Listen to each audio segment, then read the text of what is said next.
Coming up on today's episode, we talk about a whole bunch of TV and a sexy gay coloring book. Welcome to the Big Gay Fiction Podcast, the show for readers and writers of gay romance fiction. If you can read it, write it, watch it, or listen to it, these two guys are going to talk about it. Now, here are your hosts, Jeff Adams and Will Knaus.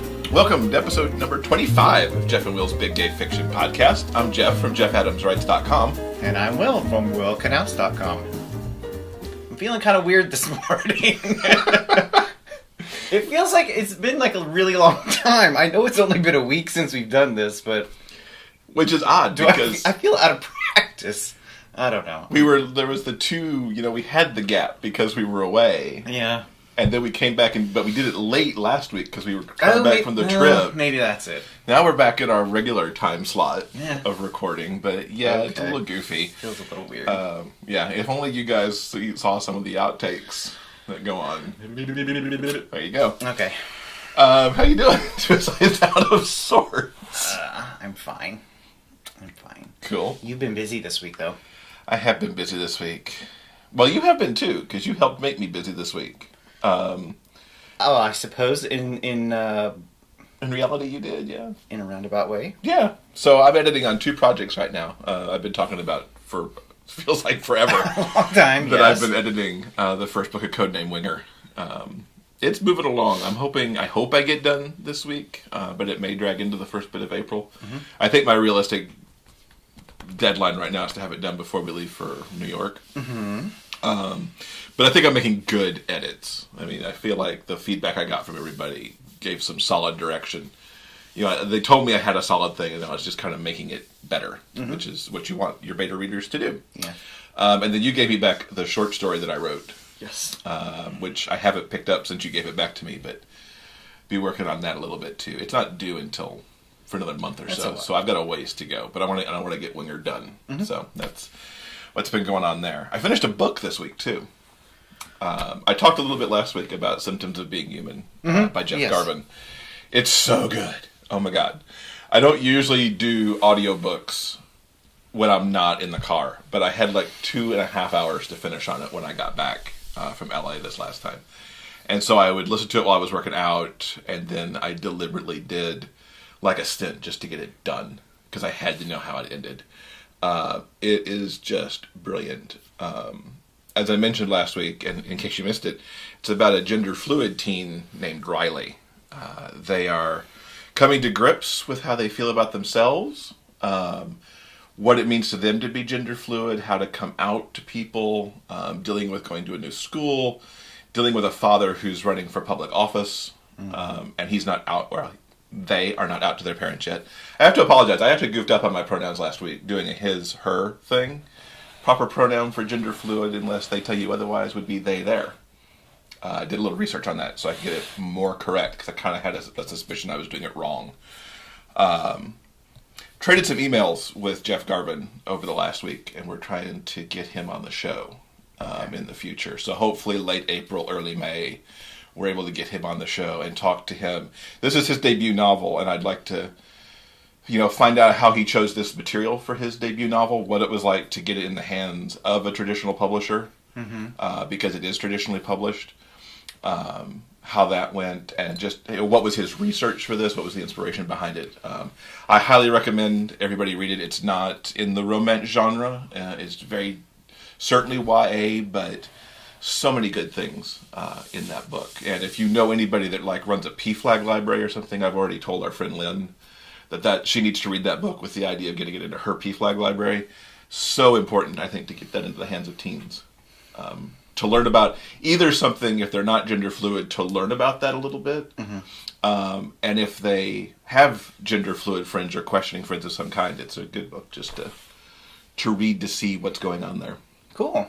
Yeah, very good.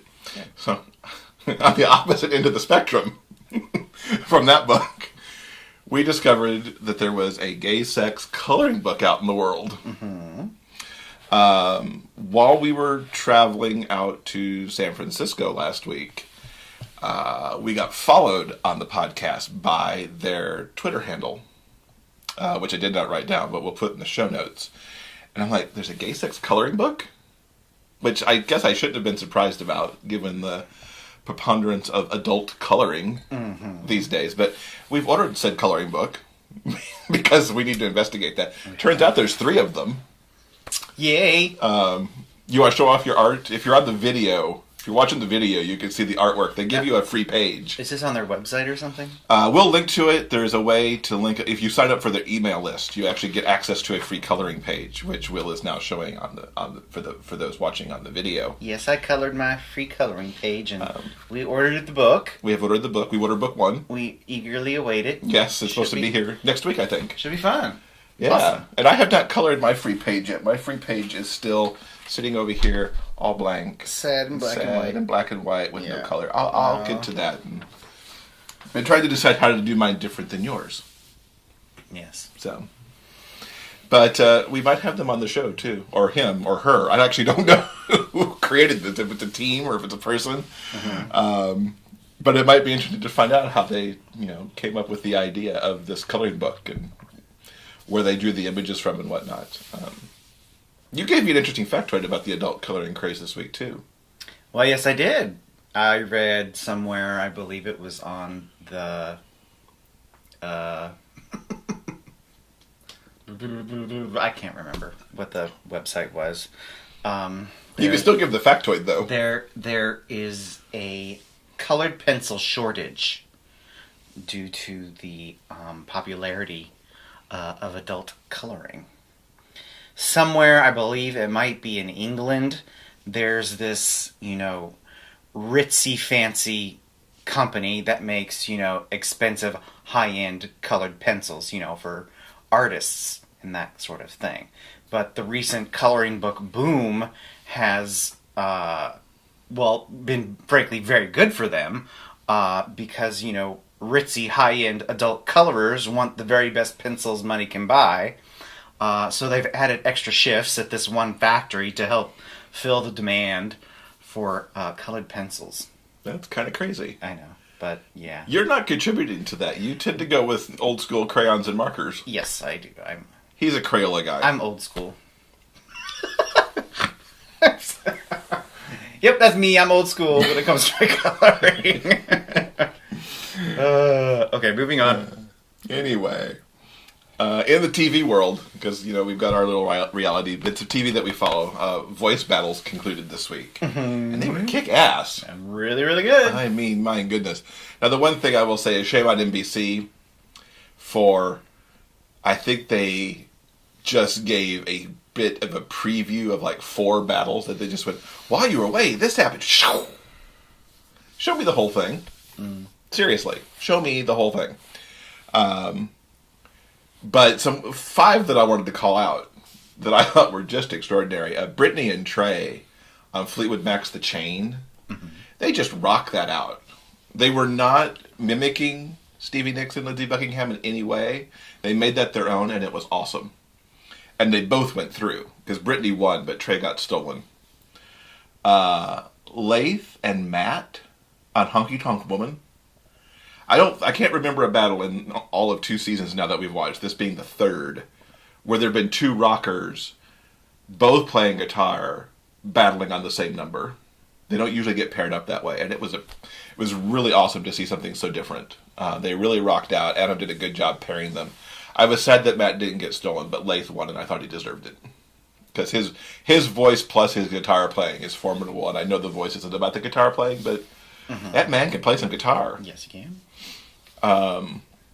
Daniel and Kristen did Adele's Turning Tables, and I can't think of a time I've heard an Adele song as a duet.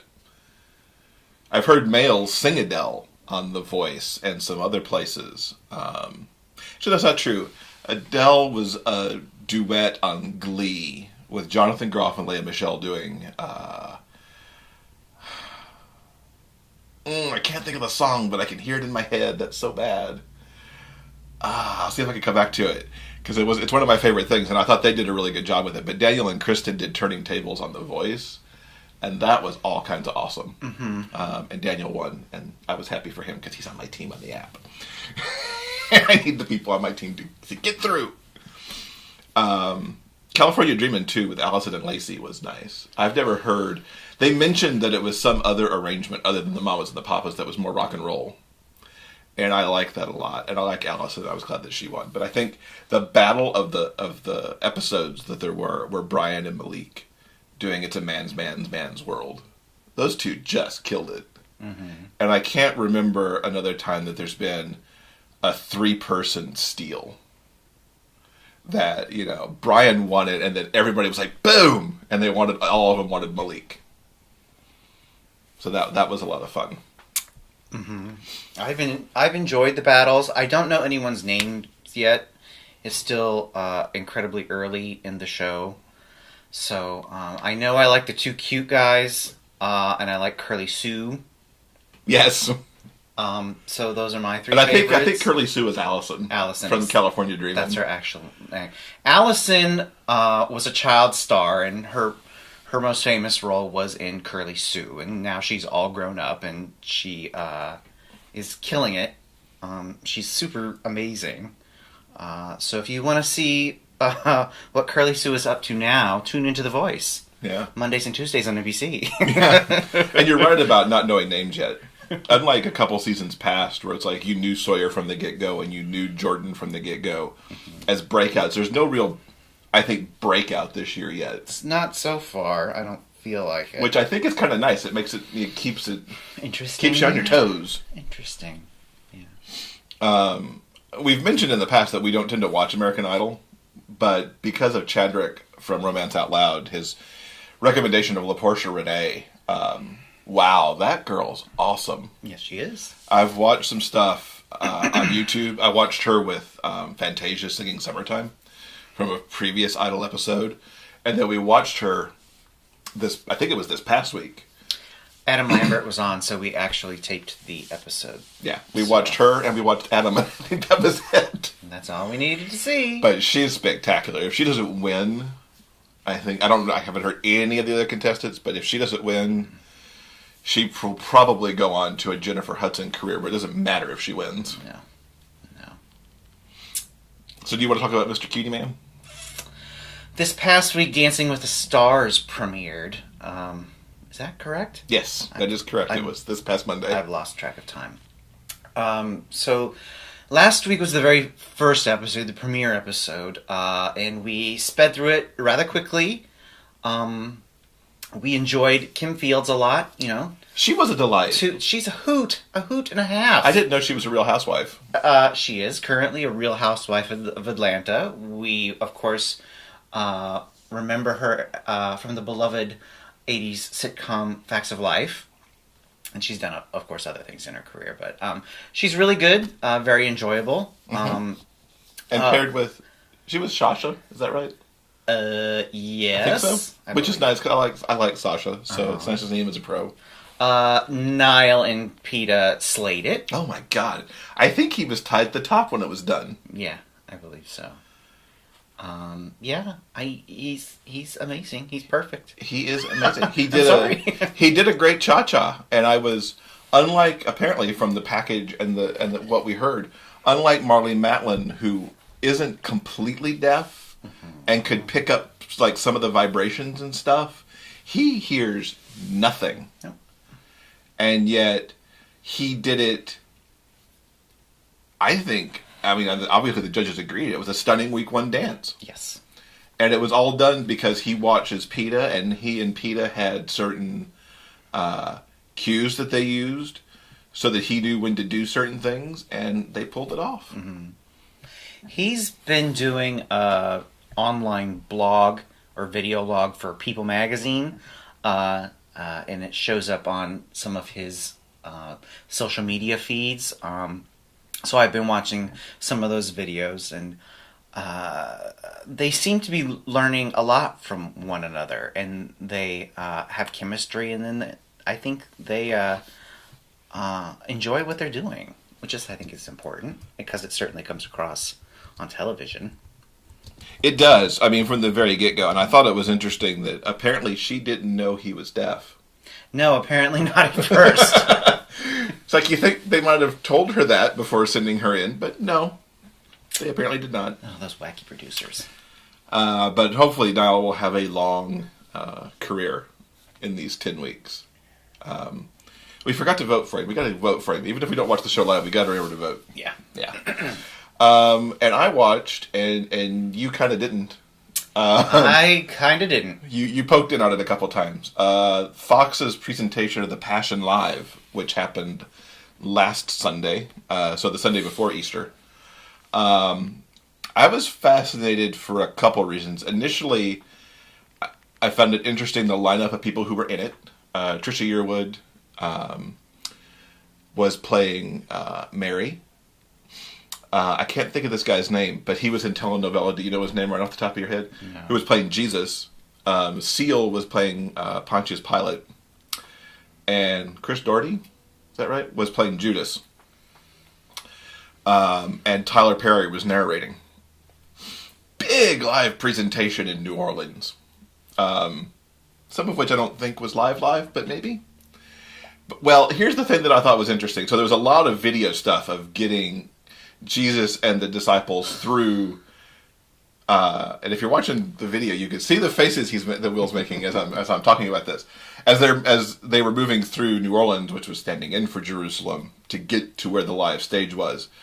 They were singing, but the band was playing on stage, and the chorus was singing with them, but they weren't there, and there was no way that these things were being done live, no matter how good your camera work is. That's just not happening live. And they did all this with a mix of Tyler narrating and contemporary music. Some of which I did not recognize, but some of which I did. I found the production to be ambitious and handled well. I think it presented well to the TV audience. Might have presented well to the people who were around the stage in New Orleans where the live show was happening. I think anytime you can present a message of love and forgiveness is not a bad thing. Thank you. I thought that the one weirdly placed song I thought was We Don't Need Another Hero, the Tina Turner song from Mad Max Beyond Thunderdome, was used by Pontius Pilate right after he sentenced Jesus to death.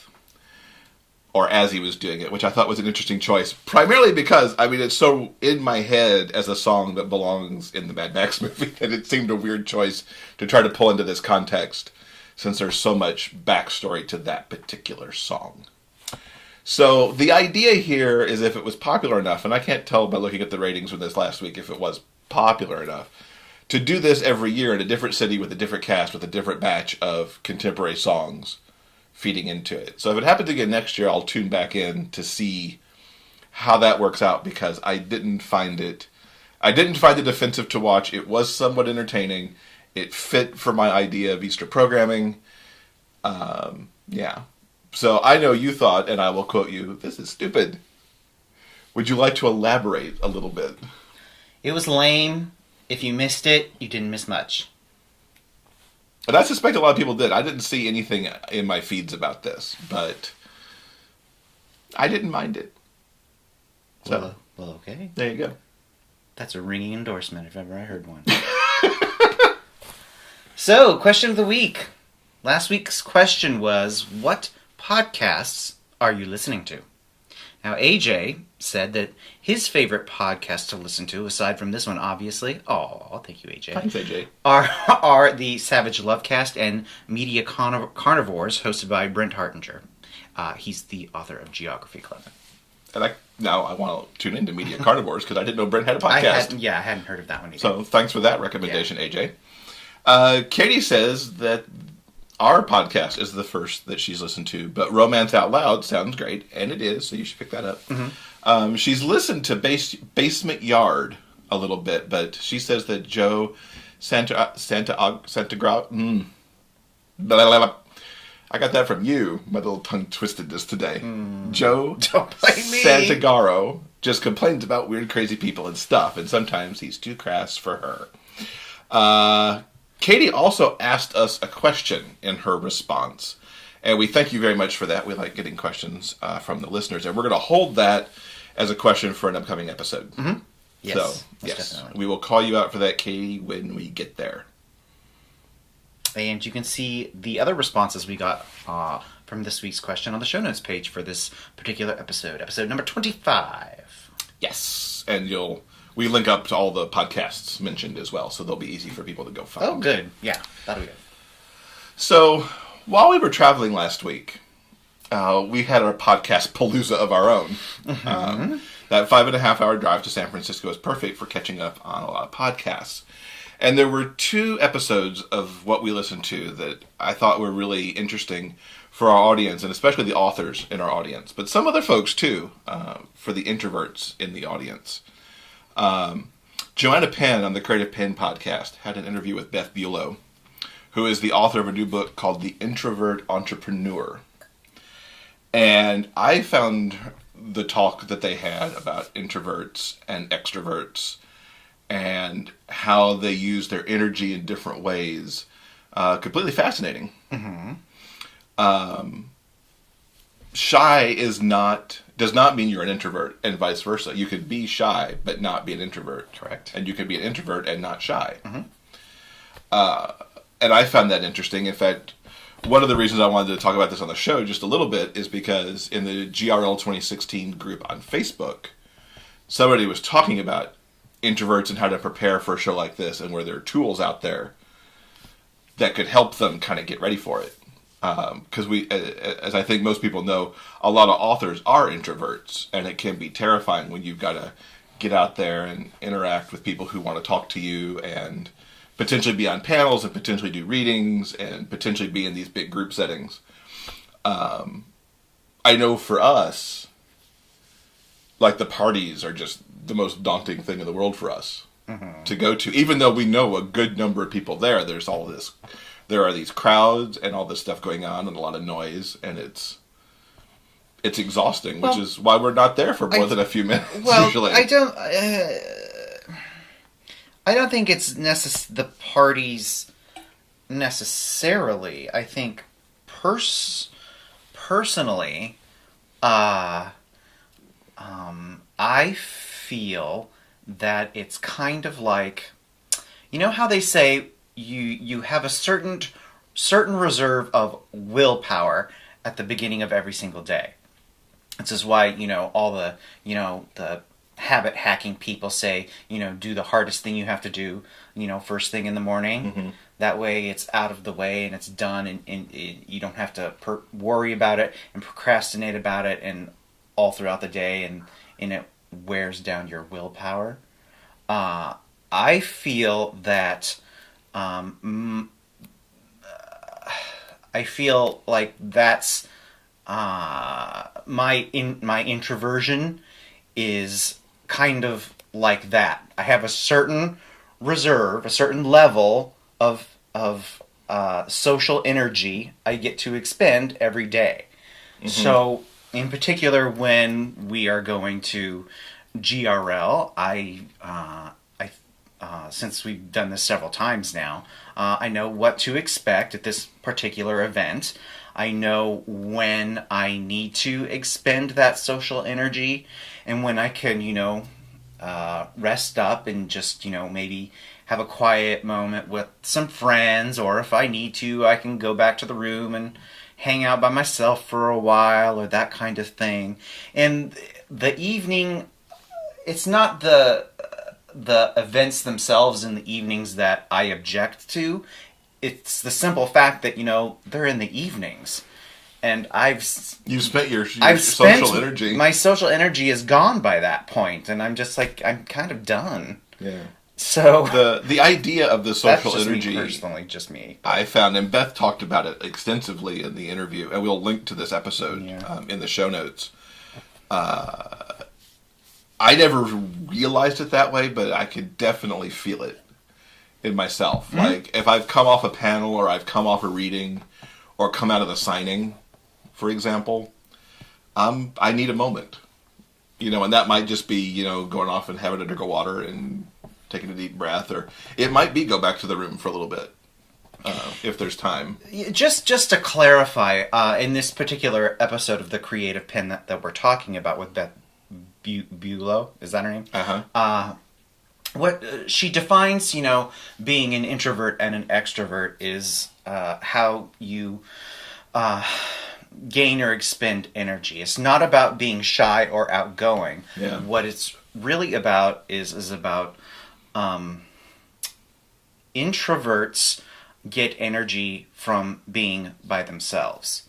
So social situations can be kind of stressful, and it drains your energy. Now, extroverts are essentially the opposite. You know, when they're alone, they maybe get kind of bored and antsy, and it's a little bit stressful. But when they're with a group of people, that's when they feel, happiness. They're energized by being around a group. So that's where this energy talk is coming from. He explained it much better than I did. But I think, in social situations, it pays to know where your energy ebbs and flows. It's sort of know thyself kind of a thing. Yeah, and plan for it. Yes, most definitely. But the interview was really good, and I kind of want to get the book and read it too. So if you think you're in this introvert space, and she really goes into it, I think why authors can get a lot out of this too, is it's really not just put in terms of events, but in terms of being the entrepreneur, which many authors are, because they're out there and having to market their work, and they're having to do these other things. It's more than about events, and there's a lot of good tips in there for how to manage that and not let it overwhelm you. Exactly, yeah. The other podcast that we listened to that I thought was quite interesting was an episode of the Self-Publishing Podcast, which is hosted by Johnny, Sean, and Dave. They talked about how to be happy where you are in your writing career. And I think this also is something that all authors go through. You have that moment where you either got the bad review, or your book didn't sell quite what you thought it did, or you're not where your expectations had you being. And this talked about being able to find the space to be happy where you are if you look at your career as a whole and where you are and where you're trying to go. Did I accurately put that correctly, do you think? I think so. Okay. Yeah. Once again, this was another podcast episode. It was about knowing yourself and understanding where you are. And in this particular context, knowing where you are in your career and being realistic about where you are in your career and the steps that you need to take moving forward. It also had a little bit to do about comparisonitis. I mean, it's, all well and good to compare yourself to someone else in your particular genre. They might be, selling a bazillion books or making the, New York Times extended list, or they have the #1 book for the week, or, and that's, fine. You can't, but you have to realize, they're doing their thing. You need to do you. And it's going to be entirely different. Now, if they're doing something really interesting and smart, you can drill down and look at how they did that and maybe adapt that to your own process in writing or in business. But really, I think what it was about is being happy with and understanding where you are in your writing career. And this particular episode, of course, focused on, self-published writers, but I think it also is applicable to just about anything, really. Well, yeah. It applies to, so much. Just you could apply it to, how to be happy where you are in your career, period, regardless of what it is. But I think it helps when you apply it to the writers, because we all, a lot of us want to branch out there and, write for a living, but it takes a lot to get there. Yeah. You've got to build up the backlist, and you've got to, because we're all not going to write The Martian out of the gate. No. And then have a movie deal. So it was interesting. So yeah, we'll link up to that one as well in the show notes, and you can give it a listen if you're so inspired to do so. Yeah. What's up next?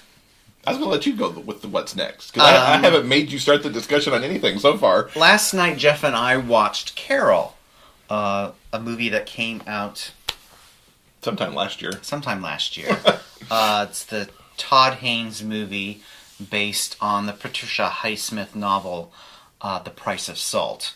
and it starred Cate Blanchett and Rooney Mara. And I see with your helpful show notes right here on the computer, it got 6 Oscar nominations. And about a bajillion other types of nominations. Yeah.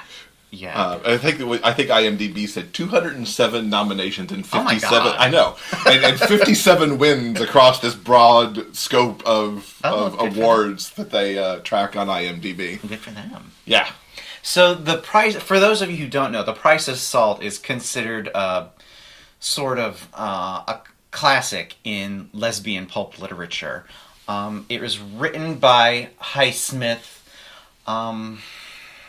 Really at the point where her career was starting to take off. This particular book was not published by her traditional publishers. It was published by a paperback house, mainly because of the lesbian themes, and she published it under a pseudonym. This was around in 52 or 53 when this particular book was published and when the story takes place. Patricia Highsmith was really starting to come into her own. She had, I believe, by that point written the book that would later become Strangers on a Train. Mm-hmm. She was also about a year or so away from writing The Talented Mr. Ripley. Obviously there's a strong literary pedigree for this particular property. And the story itself is about 2 women in early 1950s New York. They meet and fall in love. There are obviously problems, and they start to and try to overcome them, which is an oversimplification of a 2-hour film, but that's essentially it in a nutshell. Yeah. It's worth noting that The Price of Salt is widely considered to be the first lesbian novel with happy, or at least happy for now, ending. Mm-hmm. Not all lesbian and gay books of that era, I think it's a misnomer. Not all of them ended in, suicide, despair, or death, and that sort of stuff. Not all of them did. But this was widely considered one of the first to have a happy ending. What were your thoughts on the film? It was really good. It was really good. I mean, Cate and Rooney, I thought, just embodied those characters so much. Mm-hmm. I mean, you felt, with Cate, you really felt that desperation to kind of escape. She's married. She's getting divorced in the film. And you feel her desperation both to keep her daughter but do what's best for her daughter, and that she's really falling for Rooney's character. Rooney, as she starts, she doesn't know what she wants in life. She's a shop girl. It's at Christmas time. She might want to be a photographer. She might want to be something else. She might be in love with this guy, but she might not be. And she expresses this in so many different ways throughout the film that she doesn't know what she wants. And then she figures out what she wants, and it's a hard time to get to it. I think she grows more. Rooney's character grows more in the movie. But Cate also goes through so much. Mm-hmm. And there's an age difference there that I wasn't really clear how big the age difference was. Would you say it's at least 10 years difference between the characters? 10 to 20, probably. Yeah. I think there's a lot of comparisons in this film to Far From Heaven, which Todd Haynes also directed. Not so much in cinematic look, because Far From Heaven certainly had that Douglas Sirk look to it. But in terms of time and place and feeling, like, I wouldn't have been surprised to see characters from Far From Heaven walking around in the background here somewhere. Mm-hmm. And the themes are certainly very similar. The desperation of the times, the not being able to live out safely or at all, really, and expect to get along in society so much. Yeah. Really good film, and a really good slice of 1950s gay and lesbian life, I think. It was also, it made me miss New York. it's so beautifully produced and realized, and it was only till after the movie, watching some of the special features, I learned that the movie was shot in Cincinnati. Yeah, right. It's like, what? Because there are parts of Cincinnati that look like 1950s New York. It is so beautiful and so beautifully realized and so evocative of New York in that period. Mm-hmm. It's shocking that it was anywhere but New York. Mm-hmm. It really made me miss the city. So, well, you'll be back in the city in a couple weeks. Actually, yes, that's very true. And then you'll go like, I remember why we left here now. Oh yeah. But yeah, really extraordinary film. I'm glad we picked that up. Yes. And highly recommend it to the audience as well. One thing I wanted to talk about that's coming up in a month from today, as we're recording, actually, is 40 to None Day. 40 to None Day is a national day to raise public awareness about LGBT youth homelessness and to provide supporters with simple ways to help make a difference. It is put on by the True Colors Foundation, which is Cyndi Lauper's umbrella organization that works with LGBT groups in so many different ways. The stat here that where the 40 to None name comes from is that approximately 40% of youth experiencing homelessness identify as LGBT, which is so high when you put it against the fact that LGBT young people make up less than 7% of the general youth population. Mm-hmm. So you've got kids here who are thrown out of their homes, who don't feel safe in their homes, who may be experiencing homelessness with their families just because, and so they're part of that homeless population. This is an important cause to me because while I was in New York, I worked with two different organizations that supported youth in this capacity. One was called The Door, which worked with at-risk youth in general. They didn't necessarily have to be LGBT, but I worked for a year in their college counseling area helping at-risk youth figure out how to research colleges, apply to colleges, get financial aid. Some truly heartbreaking stories in there with how these young people became at risk, which could be anything because of their home situation. They could be homeless, they could be children of undocumented immigrants, and that kind of thing, trying to get through and get education. The other organization I work with was the Ali Forney Center, where I spent a little over a year as a life coach in one of their transitional housing units. These were units where young people who had been in their shelter program essentially graduated to the next level up, where they were now living in this space with between 6 and 8 other young people. They had to go to college, they had to have a job, they had to be making the strides to becoming a not homeless adult. Mm-hmm. So many stories that I heard there, and so much good work done by both of these organizations, that the homeless youth, and especially how it affects LGBT kids, means a lot to me. So I put the 40 to None Day out there to our listeners to go check out, find out what you can do on that day to kind of make your stand against LGBT homelessness. TrueColorsFund.org/40 to None Day is the place to go. That'll be linked up in the show notes. And you can find out what they encourage you to do on that day and leading up to that day to help that cause. So something to think about there. When was that again? It is Wednesday, April 27th. Okay. Awesome. Sounds good. Cool. Okay. How about we get to the question of this week? How about? So I've been on a kick about bookstores for like the last couple of weeks. So the question for this week is, how often do you browse a physical bookstore for books? And I was careful to phrase it as browse, not necessarily buy, because I'm really bad sometimes about browsing and taking my little Amazon app and going snap and putting something in my wish list. Whether it's because I'm going to buy it in the bookstore later, or I'm going to buy it on Audible, as I did with Symptoms of Being Human, or I might buy it on Amazon. Yes, I really said that.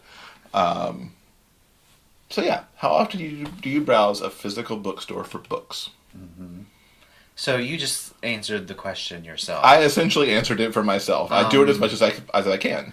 And I don't think what you just said is a bad thing at all. I think it's simply a reality of the market. and this is, where we are at now. Of course, people go browse physical stores for not just for books, for just about anything. And then they can whip out their phones and they can look at Amazon or just about anywhere online and, price compare and try and get the best deal. So that's just how the world works now. And you don't need to be ashamed of that. I'm not, but I didn't mean to imply that I was. How often do I browse physical bookstores? Here, where we live, we do it once in a while. I'd say at least a couple times a month, most likely. Yeah, at least once or twice a month. We don't have a traditional chain bookstore in any of the towns that we live in. We have a whole lot of used bookstores, which are nice. We don't always buy things there, but we stick our heads in to see what's, new and interesting. I think it's more accurate to say that we've got 2 bookstores that are fully used, and we've got 2 that are a mix of new and used. Because Northtown and Eureka Books have a fair stock of new books, but they're not traditional chain stores like a Barnes & Noble. They are certainly more curated. They have an extremely limited offering of new books. Yes. So And I wouldn't even say it's the best sellers. These things are really heavily curated. Yes. And yet I find them to be a delight. So, but yeah, we're in there a couple times a month. And then when we go road tripping or going other places, if there are bookstores to be seen, we will stop in. Mm-hmm. Whether it's a Barnes & Noble or a used or whatever. Yeah, I feel